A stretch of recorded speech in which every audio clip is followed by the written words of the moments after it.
खूप फ्रिक्वेंटली विचारला जाणारा प्रश्न की फेस वॅक्सिंग सेफ आहे का? तर हो, फेस वॅक्सिंग तुम्ही करू शकता. जर तुमची सेन्सिटिव्ह स्किन नाहीये तर तुम्ही फेस वॅक्सिंग नक्कीच करू शकता.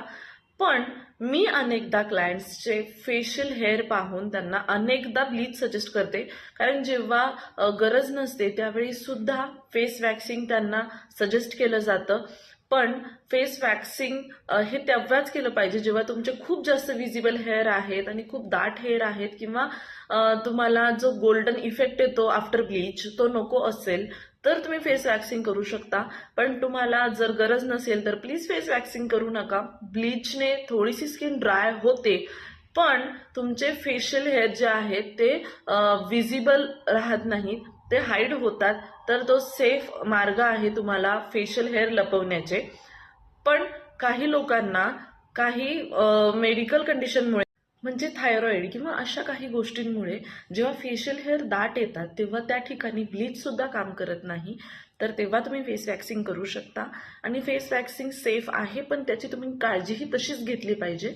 म्हणजे फेस वॅक्सिंग नंतर कोणतंही केमिकल यूज होणार नाही याची काळजी घ्या.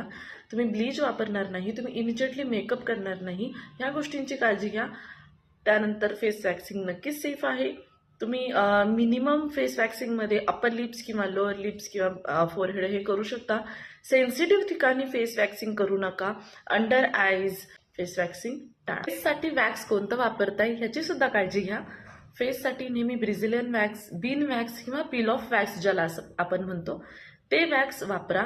नॉर्मल वॅक्स, हनी वॅक्स ह्या गोष्टी वापरू नका, कारण त्या सेन्सिटिव्ह फेसवरती यूज करण्यासाठी नाही आहेत. तर फक्त ब्रिझिलियन वॅक्स, पील ऑफ वॅक्स हेच वॅक्स फेससाठी वापरा. ते सेन्सिटिव्ह स्किनसाठी स्पेशली तयार केलेले असतात, जे तुम्ही अंडरआर्म्समध्ये सुद्धा वापरू शकता आणि फेसवरती सुद्धा वापरू शकता. तर तुम्ही कोणतं वॅक्स यूज करताय ह्याचं नीट अभ्यास करा आणि मगच वॅक्स यूज करा. नाही.